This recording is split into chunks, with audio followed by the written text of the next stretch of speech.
Business Book Summaries. Hello, I'd like to introduce you to a book called Tools of Titans. In this book, you'll dive into the strategies, daily routines, and habits of highly successful individuals, including billionaires, icons, and world-class performers. It's all about understanding how these high achievers accomplish what they do. Tools of Titans was published in December 2016 and received widespread acclaim upon its release.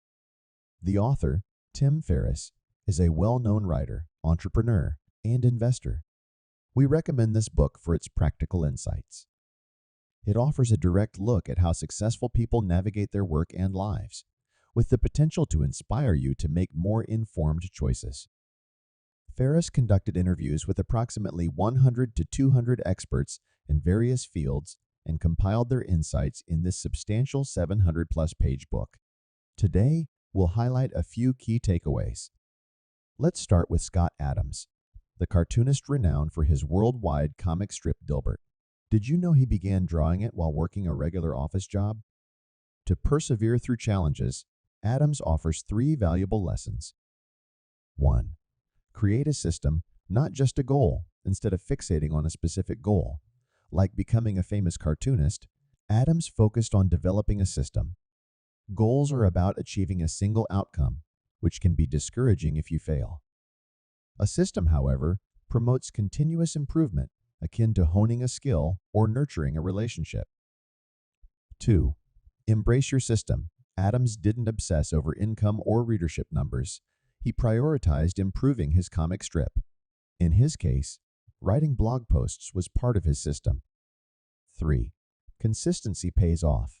Adams remained consistent, drawing and writing for his comic strip daily, even when success was elusive. Over time, this dedication led to widespread recognition and success. Now, how can you build such a system?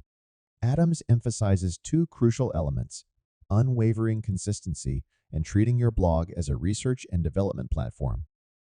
Experiment with various writing techniques and topics to refine your skills. Adams's second insight centers on generating ideas. He maintained a strict morning routine with a consistent breakfast.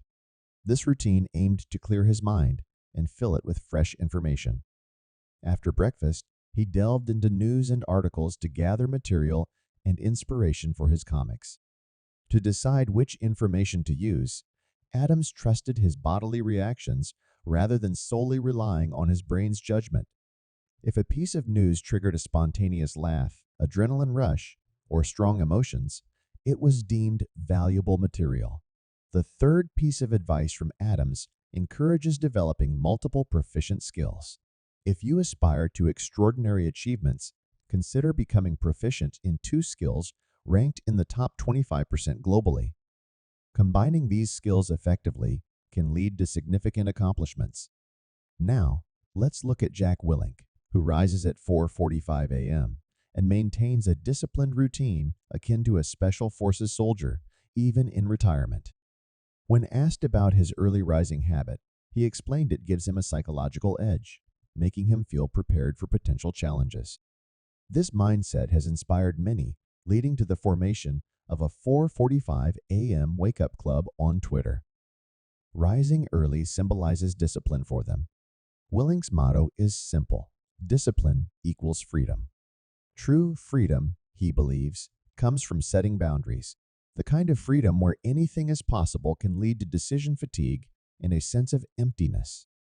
In contrast, disciplined routines offer control and lead to genuine freedom, including financial, time, and freedom from illness and poverty.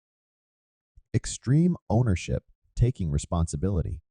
In the United States, Navy SEALs, before major operations, Navy Admiral meetings brought together all squad commanders.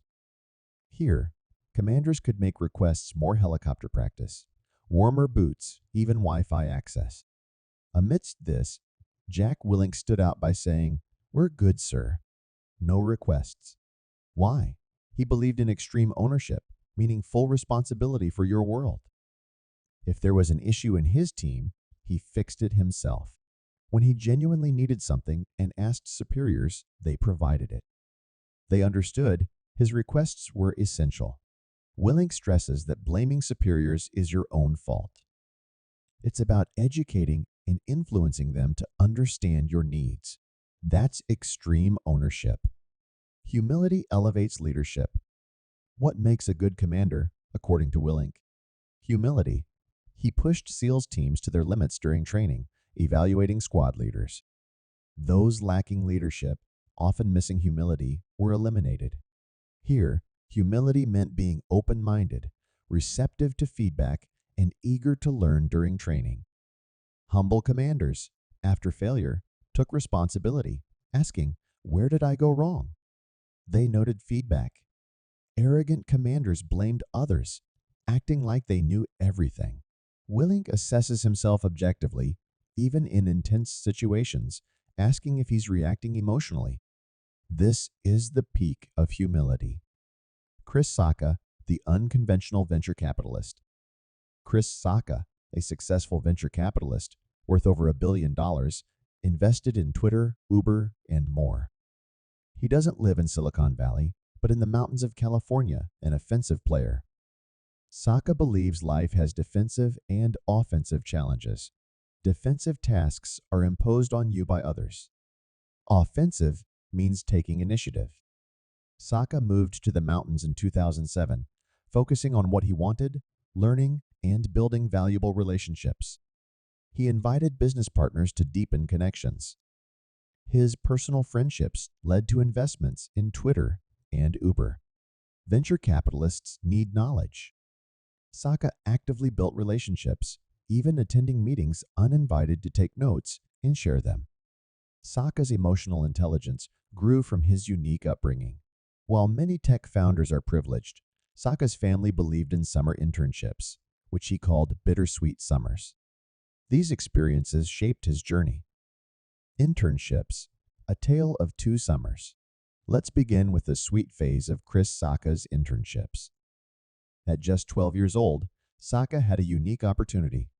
His father's friend, a mentor-like figure, was a lobbyist in Washington. Saka became his assistant during lobbying efforts. He played a vital role by summarizing key points for strategy before meetings with politicians. Saka keenly observed these high-stakes discussions, gaining insights, self-confidence, and a valuable skill, storytelling. Now, on to the less glamorous part of his summer.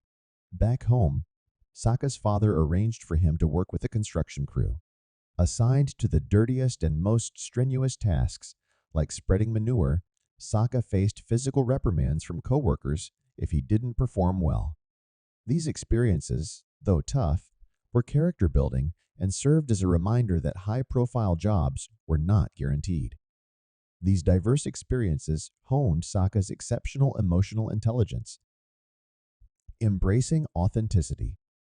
In the world of Silicon Valley, known for signature clothing choices like Steve Jobs' black turtleneck or Mark Zuckerberg's gray t-shirt, Saka's unique embroidered denim jacket became his signature.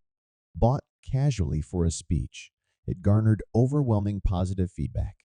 Saka ended up buying half of the store's stock of that jacket. This distinct choice made him instantly recognizable in the media, boosting his exposure without any downsides. Saka's advice to the younger generation: be yourself, embrace your uniqueness, and never apologize for it. The power of authenticity. Being unconventional can be a strength. Tools of Titans highlights Glenn Beck, a popular American show host, who shared a deeply personal matter on air, fearing it would end his career. To his surprise, it resonated with his audience. In today's scripted world, authenticity shines. Being different can even be a selling point. Your unique attributes might just be your strongest assets. The art of storytelling. In the world of venture capitalists, decisions aren't solely based on numbers and charts. They listen to the stories behind the data. If your story moves them, they'll invest in your venture. When an investor seems overly focused on your data, they're actually searching for a reason to believe in your story. In conclusion, to wrap up, we've reached the end of Tools of Titans. In a nutshell, the three exemplary figures in this book emphasize the importance of developing a system instead of fixating on specific goals. True freedom comes from discipline, and taking extreme ownership of your world is crucial. Life is full of challenges, and prioritizing proactive challenges is essential. Consider subscribing to Business Books Summarize, and I highly recommend reading the original book for a deeper understanding. If you have more books you'd like insights on, feel free to share them in the comments.